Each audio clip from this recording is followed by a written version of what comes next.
रात का आसमान एक बहुत बड़ा गहरा समंदर था और मैं उसमें अकेला जहाज था। मेरा पुराना डकोटा हवाई जहाज आराम से उड़ रहा था। ऊपर तारे हीरो जैसे चमक रहे थे, नीचे शहर की बत्तियां टिमटिमा रही थीं। मैं पेरिस से इंग्लैंड जा रहा था, घर, अपने परिवार के पास। सुबह के 1:30 बज रहे थे। मैं मुस्कुराया, इंग्लिश ब्रेकफास्ट और अपने बच्चों के चेहरों के बारे में सोच रहा था। यह सफर जाना पहचाना था, लेकिन आज रात कुछ अलग लग रहा था। गहरी खामोशी, गहरा अकेलापन। मैंने अपने इंस्ट्रूमेंट्स चेक किए, सब कुछ ठीक था। पेरिस कंट्रोल, ये डकोटा DS-Mood 88 है, इंग्लैंड के रास्ते में। ओवर। DS-Mood 88, अब 12 डिग्री पश्चिम की ओर मुड़ो। ओवर। मैंने निर्देशानुसार मोड़ लिया। मेरे सफर का आखिरी पड़ाव आगे था। आसमान साफ था, मेरा दिल उम्मीद से भरा था। इतनी परफेक्ट रात में क्या गलत हो सकता था? मुझे जरा भी खबर नहीं थी कि घर की मेरी यह साधारण यात्रा साहस की परीक्षा बनने वाली थी। अंधेरे में ऐसे राज छिपे थे जिनकी मैं कल्पना भी नहीं कर सकता था। मेरी शांतिपूर्ण उड़ान जारी थी। पेरिस मेरे पीछे हल्की रोशनी जैसा दिख रहा था। अचानक मुझे वे दिखे, तूफान के बादल, काले और ऊंचे, मेरा रास्ता रोके हुए। मैं उनके ऊपर या उनके चारों ओर से नहीं उड़ सकता था। मेरे पास रास्ते बदलने के लिए पर्याप्त ईंधन नहीं था। पीछे मुड़ने का मतलब था घर के सपने को छोड़ देना। तूफान एक दीवार था, मेरे हौसले की परीक्षा।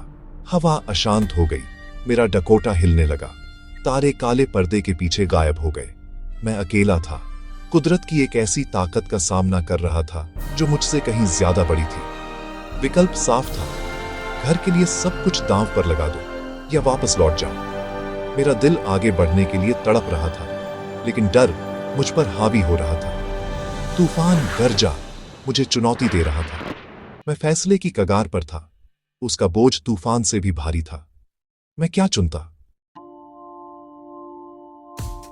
दिमाग कह रहा था कि वापस लौट जाऊं, लेकिन अपने परिवार के लिए प्यार ने मुझे आगे खींचा। मैंने सीधे तूफान में उड़ने का फैसला किया, एक खतरनाक जुआ। जैसे ही मैं अंदर घुसा, अफरा तफरी ने मुझे निगल लिया। हर जगह अंधेरा, प्लेन हिंसक तरीके से झटके से हिला। मेरा कंपास बेकार घूम रहा था, सारे इंस्ट्रूमेंट्स बंद हो गए, रेडियो खराब हो गया था। मैं खो गया था, तूफान में अंधा। डर ने मुझे जकड़ लिया। क्या यह अंत था? मैंने पेरिस कंट्रोल को बुलाया, लेकिन जवाब में खामोशी थी। अकेला, बेबस। मैंने सोचा कि क्या मैं कभी अपने परिवार को फिर से देख पाऊंगा? कॉकपिट अंधेरे और निराशा की जेल थी। मैं उम्मीद से चिपका रहा, लेकिन वह फिसल रही थी। तूफान बेरहम था, मैं बिल्कुल अकेला था, जब तक कुछ बदला नहीं। अंधेरे में मैंने एक और हवाई जहाज देखा, काला, शांत, बिना किसी बत्ती के। उसके पायलट ने हाथ हिलाया, मुझे पीछे आने का इशारा किया। राहत की बांट आ गई। मैं अब अकेला नहीं था। मेरे इंस्ट्रूमेंट्स खराब थे, लेकिन मेरे पास एक गाइड था। मैं काले हवाई जहाज के पीछे पीछे तूफान में उड़ता रहा, इस अजनबी पर भरोसा करते हुए। आधे घंटे तक हम साथ उड़े। तूफान हमारे चारों ओर गरज रहा था। मेरा एकमात्र फोकस काले आकार को नजरों में रखना था। अचानक मेरा ईंधन गेज झिलमिलाया। बस कुछ ही मिनट बचे थे। डर लौट आया, लेकिन काला हवाई जहाज नीचे उतरने लगा। मैं पीछे पीछे चला, दिल जोर से धड़क रहा था। हम बादलों से नीचे उतरे। क्या यह अंत था या मेरी मुक्ति? मैंने आगे जो भी आने वाला था उसके लिए खुद को तैयार किया। अचानक मैं बादलों से बाहर निकला। सामने रनवे की बत्तियां थीं।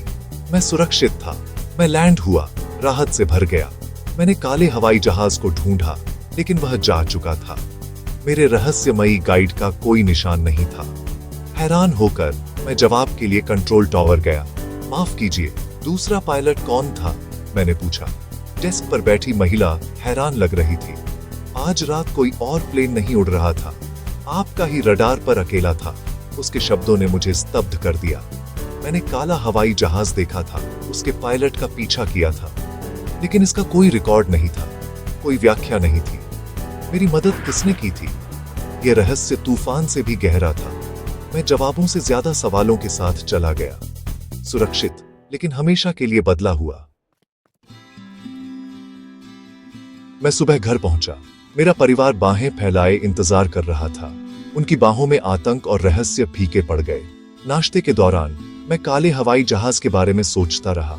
वह पायलट कौन था? वह कहां से आया था? अब सवाल मुझे डरा नहीं रहे थे, वे मुझे कृतज्ञता से भर रहे थे। मुझे बचना नहीं चाहिए था, फिर भी मैं बचा। किसी ने या किसी चीज ने मुझे सुरक्षित रास्ता दिखाया। क्या यह एक भूत था, एक गार्जियन एंजल, या जीने की मेरी अपनी इच्छा? मुझे शायद कभी पता न चले। मेरे उद्धारकर्ता की पहचान एक खूबसूरत रहस्य बनी हुई है। उस रात ने मुझे सिखाया, हमारे सबसे अंधेरे पलों में मदद सबसे अप्रत्याशित जगहों से आ सकती है। सबसे बड़े तूफानों में भी हम कभी अकेले नहीं होते। अदृश्य शक्तियां हमेशा मौजूद होती हैं, हमें घर तक रास्ता दिखाने के लिए तैयार।